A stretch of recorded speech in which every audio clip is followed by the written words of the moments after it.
All right, so we'll kind of like get back in a little bit.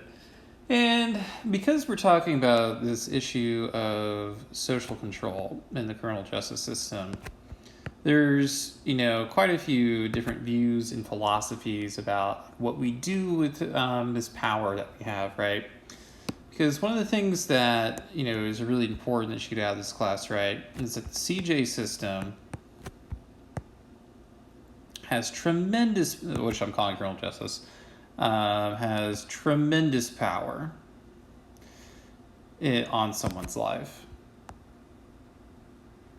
When you think about on like all the different ways the criminal justice system can affect you as well as the society, right? We'll list like some examples, right? Some that you can think of and be like, why it's so important to study this, right? The fact is, when you consider the police, right, these people are in charge of controlling populations, right? They have the power to use force. They can arrest people and restrict their liberty and their freedom, investigate.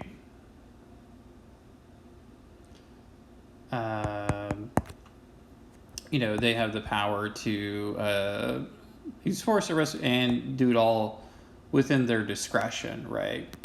The single most important issue in the criminal justice system is the use of discretion.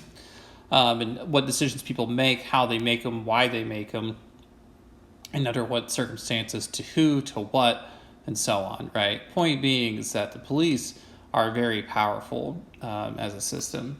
So because of that, they have tremendous power in what they do here. They make decisions about who to address and make decisions and recommendations to court systems about like what to do and so on. When you think about the courts, right? Courts are pretty good, but if you consider things like attorney, and when I talk about courts, right, I'm talking about attorneys. We're talking about judges and the laws they interpret. These people also have tremendous power. They control evidence brought against you. They have sentencing powers. They, whether or not charges are dropped. There's also problems related to your freedom, pretrial, and, judgments and record keeping about you. All the records that you have, for courts are open and accessible, and depending on, how that information is used or who can access it, right, it can really dramatically affect your life. We consider like the mark of a criminal record. This has implications for future housing. This has implications for, employment, any kind of loans. Like when you guys go to college, right, and you apply for money, you can't get federal funds if you've been like a drug dealer, right? That's just one example. So you have these housing issues, you have the employment issue, you have, laws, loans that you can get for starting a business and things like that, and so on, right? And they can or cannot disappear, right? But the court has the capability to give you that record and for it to stick with you for quite some time. The other part to consider is, we'll pick a different color, is that when you think about the correction system, you have housing while inside. They have power on treatment received, if any. They have risk assessments, which will sort of tell you like where you'll be placed, how far away from your family, what section block you in, what restrictions you have on your privilege, which has substantial impacts on mental health and well-being. If you go to ADSEG, or administrative segregation, solitary confinement, rather than Gen Pop, that's different, as well as like where you're doing your time. Like there's this place around the Devil's Punch Bowl that has a federal fire camp, I think. And so people can go out and fight fires, right? Which are going to be very different from the people who are on lockdown, right? Or, working on a road crew. So they have use of your labor. There's also implications for, medical issue and mental health received, dietary stuff, drugs. And, they're in charge of keeping you locked up with other offenders, which may or may not be a good thing. And the thing is, right, when we think about like who is or who is not labeled a criminal and what that impact has on people, right? Many people have done something to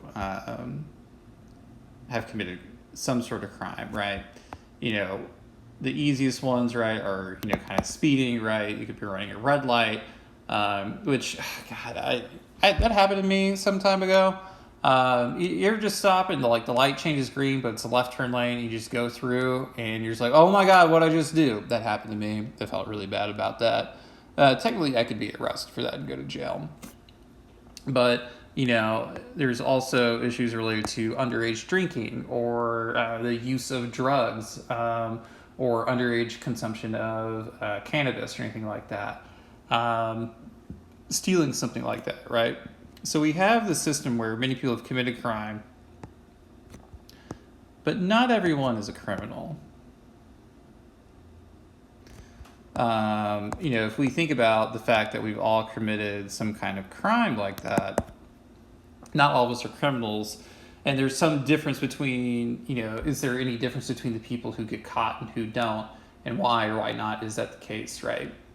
So when we think about this particular issue, this does lead to questions about the criminal justice system, about what its purpose should be, how we should use it, and what is like the best philosophy. So we always have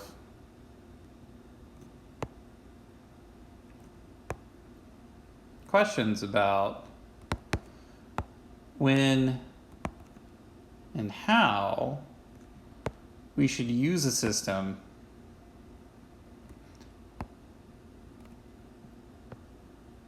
with tremendous power.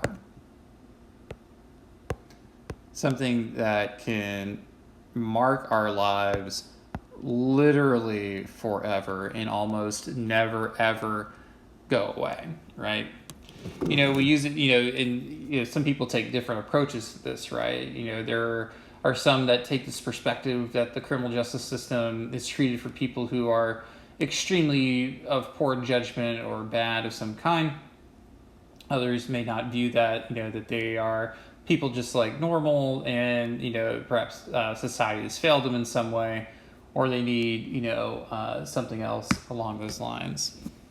So we're going to explore some of those like different perspectives here, because it's really important to talk about this to see if we how we view the criminal justice system and so on.